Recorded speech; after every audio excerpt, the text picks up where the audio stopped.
قالوا حسبنا اللہ نعم الوکیل صحابہ نے پڑھا فانقلبوا بنعمت من اللہ، اللہ نے اس شکست کو احد کی نعمت میں تبدیل کر دیا پڑھنے سے۔ لہٰذا ان حالات میں، ہر حالات میں بھی حسبنا اللہ نعم الوکیل پڑھے، جب ایسی خبر پڑھے سننا نعم الوکیل کا ورد شروع کرے۔ اب اخبار میں پڑھو، نیٹ پہ پڑھو، ایسی ہو گئی حسبنا اللہ نعم الوکیل، اللہ کی مدد آئے گی۔ فانقلبوا بنعمت من اللہ، یہ بہت اہم ہے کہ اللہ کی ذات کے علاوہ اتنے بڑے بڑے معاملات کوئی نہیں حل کر سکتا، اللہ کرنے والا ہے۔ میں کر دیں گے، کسی صورت نکال دیں گے، اس سے اچھا حل نکل آئے، کیونکہ حل نہ نکلنا بھی خطرناک ہے، پھر پھیلتی جائے گی آگ، پھر تیسری جنگ عظیم لگ جائے گی۔ ایک حصہ مغرب کا اور ایک مشرق کا، یہاں بھی بڑے بڑے جغادری بیٹھے وہ انوالو ہو جائیں گے، بس جنگ شروع ہو جائے گی۔ پہلے جاپان جرمنی تھے اور ادھر امریکہ اور وہ تھے، اب یہ چائنا کوریا پاکستان یہ وہ سب کو ایک طرف کر لیں گے، وہ ایک طرف ہو جائے گا، بس ہر ملک میدان جنگ بن جائے گا۔ جو انڈیا ہے لڑ پڑے گا یہی کو فرما کر پہنچان حسب اللہ نعم الوکیل جو ہے نا بڑا اہم وظیفہ ہے، زندگی کو اس کو حصہ بنائیں اور درود شریف کی کثرت کریں۔ درود شریف رحمت اترتی ہے، جب بارش اترتی ہے تو گرمی ختم ہو جاتی ہے انشاءاللہ۔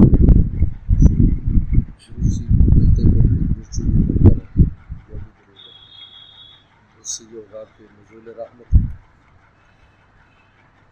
کہتے کہیں آگ لگ جائے، کہیں لڑائی ہو جائے تو درود شریف پڑھ لو، ختم ہو جائے آگ لوگوں کی لڑائی ختم ہو جائے۔ اور وہ اب بھی رواج لڑ پڑے گا صلی اللہ علیہ نبی صلی اللہ علیہ وسلم، ہر مجمع درود پڑھنا شروع کر دو، لڑائی ختم ہو جائے۔ صلی اللہ علیہ نبی درود شریف پر جو ہے، یا میں ایک عالم کا دیکھ رہا تھا کہ حضور صلی اللہ علیہ وسلم کی یہ حدیث ہے، صحابی نے پوچھا میں کتنا درود آپ پر پڑھوں؟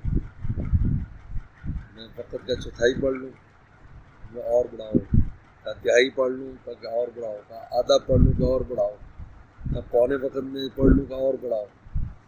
انہوں نے کہا کہ میں پورا وقت درود میں لگاؤں، کہا کہ ہاں، اس کا فائدہ تجھے دو پہنچے، یکفا ہمو یکفر ذنبو، سارے جو ہموم ہے وہ اللہ تعالیٰ اس کی ذمہ داری لے لیں گے، اور آخرت میں مغفرت کر دیں۔ سبحان اللہ۔ دو ہی چیزیں چاہیے، ایک ہم ہوتا ہے نا، فکر ہوتی ہے نا، ہم فکر کہتے ہیں، چھوٹی فکر بھی فکر ہے، بڑی بھی فکر ہے۔ تو درود شریف جو کثرت سے پڑھے گا، بجائے اس ہم غم کی تدبیریں کرنے کے درود کے پیچھے لگ جائے گا، درود پڑھے گا تو یکفا ہم، اور دوسری ضرورت آخرت کی ہے وہ مغفرت، وہ بھی ملے گی اس کو۔ تو علماء نے لکھا کہ کیوں، دلیل کیا دی، کتنی پیاری دلیل۔ کہتے دراصل اللہ تعالیٰ کے جانے کے دروازے ہیں،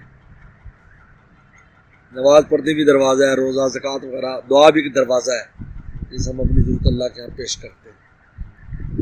تو درود شریف کے ذریعے وہ ایسے دروازے سے گیا جو اللہ کو پسند ہے، تو پھر وہ آپ کی ہر پسند پوری کرتے ہیں۔ سبحان اللہ۔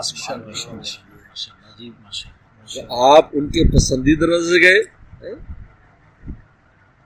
جو دروازہ اللہ کو پسند تھا تو آپ کی ساری پسندیں پوری کرتے ہیں۔ اس لیے حضور صاحب فرمایا کہ بھائی تجھے ضرورت ہی نہیں کسی دعا کی، وہ سارے کام پورے ہو جائیں۔ اس سے میں نے نتیجہ اخذ کیا کہ مثلاً آپ دعا پڑھنے میں آپ نے 10 منٹ لگانے ہیں، 1 گھنٹہ لگانا ہے، آپ درود شریف پڑھیں، بہت ہم میں فکر ہے، آپ درود شریف اتنی دیر پڑھ لیں، اس مجلس میں اتنے درود شریف پڑھ لیں، تو اب آپ کے بغیر کہے، بغیر دعا کیے وہ ہم دور کر دیں گے، اور آخر میں یغفر ذنبو، اور معاف کر دیں گے، کیونکہ آپ پسندیدہ دروازے سے گئے ہو تو آپ کو بھی پسند فرمائیں گے، اسی وجہ یہی بات سے ملا علی قاری رحمۃ اللہ لکھا نا کہ میدان عرفات میں تیسرا کلمہ کثرت سے پڑھا جاتا ہے، کثرت سے پڑھا جاتا ہے۔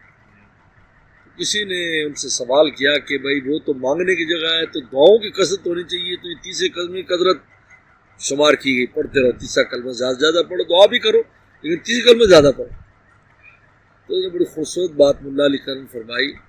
انہیں کہ بات دراصل یہ ہے کہ ثناء الکریم میں دعا ہو، جب بھی کسی کریم آدمی کی تم تعریف کرو گے نا تو تمہاری ضرورت خود پوری کر دو۔ جیسے لوگ بادشاہوں کی تعریف کرتے تھے شاعر لوگ، یہ نہیں کہنا پڑتا جب ہمیں چاہیے، وہ جب گھر جانے سے پہلے ان کے ہدیے پہنچ جاتے تھے، بوریوں کی بوریاں خزانوں کی دے دیتے تھے۔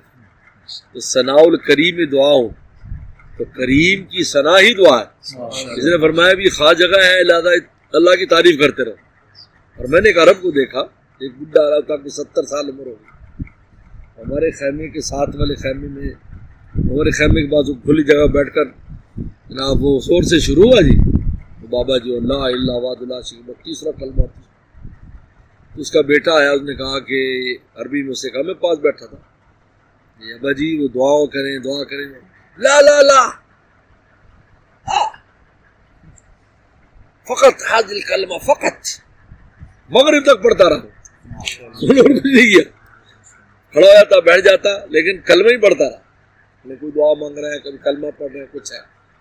تو ثناء الکریم میں دعا ہو، تو یہاں پر بھی جو درود شریف کی کثرت کرتا ہے تو وہ ایسے دروازے سے گیا جو اللہ کو پسند ہے تو وہ اللہ تعالیٰ آپ کی پسند پوری فرمائے۔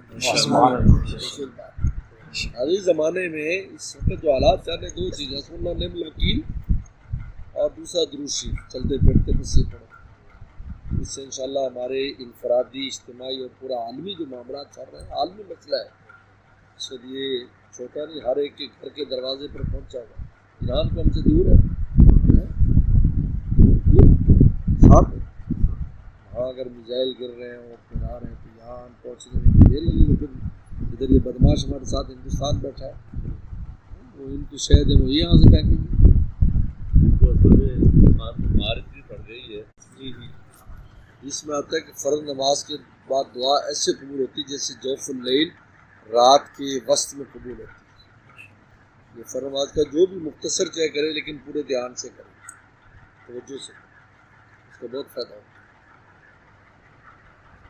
اس لیے دعا جو ہے نا فرض کے بعد میں بہت اہتمام کرتا ہوں، جو ایک دو باتیں منتخب کر لے وہ کر لے لیکن دل کی توجہ سے کرے۔ حضرت تھانوی فرماتے جس دعا میں دل شامل ہو جائے قبول ہوتی ہے، دل کی توجہ، عربی میں پڑھیں یا اپنی زبان میں کریں لیکن دل متوجہ قبول ہو جائے۔